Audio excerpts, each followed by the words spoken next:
Kerajaan ini berdiri pada abad ke-16, yang dimana kerajaan ini menjadi salah satu kerajaan terbesar setelah kerajaan Parang runtuh pada zaman kekuasaan penambahan Senopati.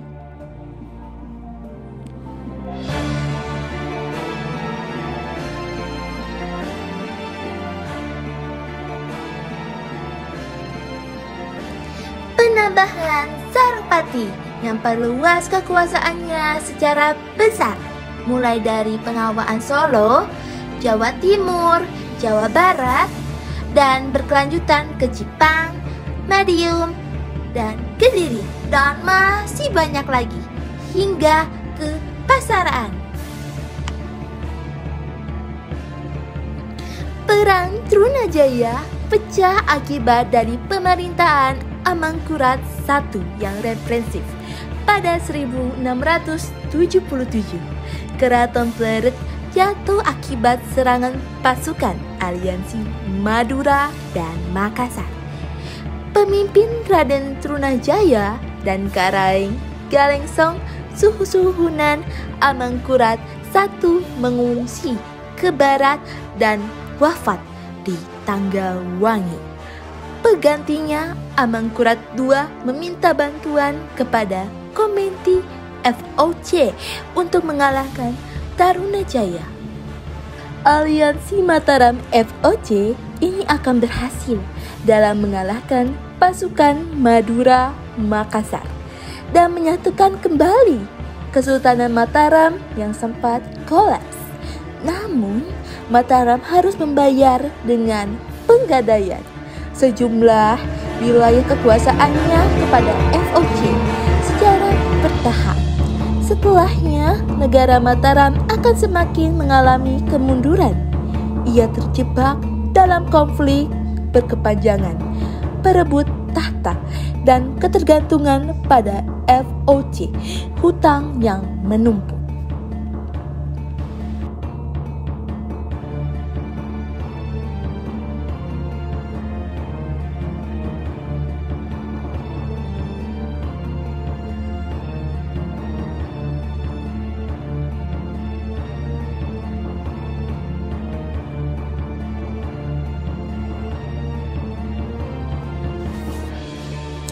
Sultan Agung merupakan raja terbesar Mataram Islam.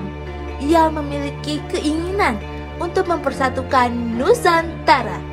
Beliau adalah seseorang yang memiliki jiwa kepemimpinan tinggi, berwibawa, dan pastinya berbijaksana. Tegakkan kepalamu. Sebentar lagi namamu akan dikenang sebagai pahlawan Mataram. Prajurit-prajuritku yang gagah, dengan berat hati, aku harus menitipkan perjuangan ini kepada kalian. Perang ini bukan untuk ingsun. Ini perang suci untuk meneruskan perjuangan Mahapatih Gajah Mada dalam menyatukan Nusantara. Dengan menyebut Asmo Gusti Keng Akaryo Jagat, aku titahkan kalian untuk mukti utawa mati neng Sunda Kelapa.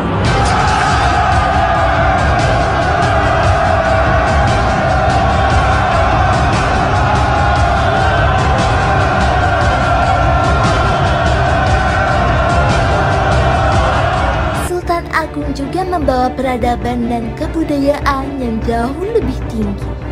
Karena apa? Karena beliau ini ahli di dalam bidang ekonomi, politik, sosial, dan budaya, yang membuat peradaban Mataram tersebut menjadi jauh lebih tinggi. Peninggalan Kerajaan Mataram Islam. Yang pertama adalah Keraton Kesultanan Yogyakarta. Keraton Yogyakarta ini didirikan pada tahun 1755 Masehi. Keraton tersebut menjadi tempat tinggal bagi Raja Yogyakarta, yaitu adalah Sri Sultan Hamengkubuwono. Pada bagian utara keraton terdapat alun-alun utara dan Masjid Agung di bagian sebelah barat. Sedangkan di bagian selatan terdapat alun-alun selatan dengan ukuran lebih kecil dibandingkan alun-alun utara.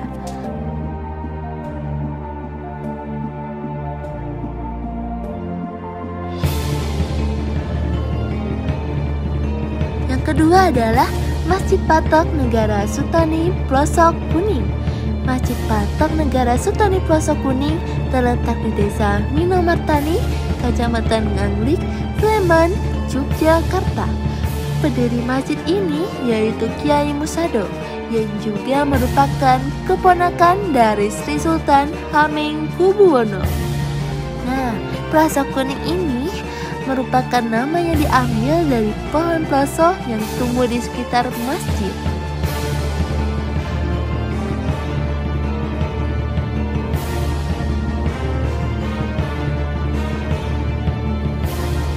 Mataram Islam merupakan salah satu kerajaan terbesar yang ada di Indonesia loh. Begitu banyak sekali sejarah yang terjadi di kerajaan ini, mulai dari awal berdirinya kerajaan dan pemerintahan raja pertama, yaitu penambahan Senopati atau Raden Danang Sutrawijaya, berlanjut ke Sultan Agung Hamengkurat dan Pakubuwana.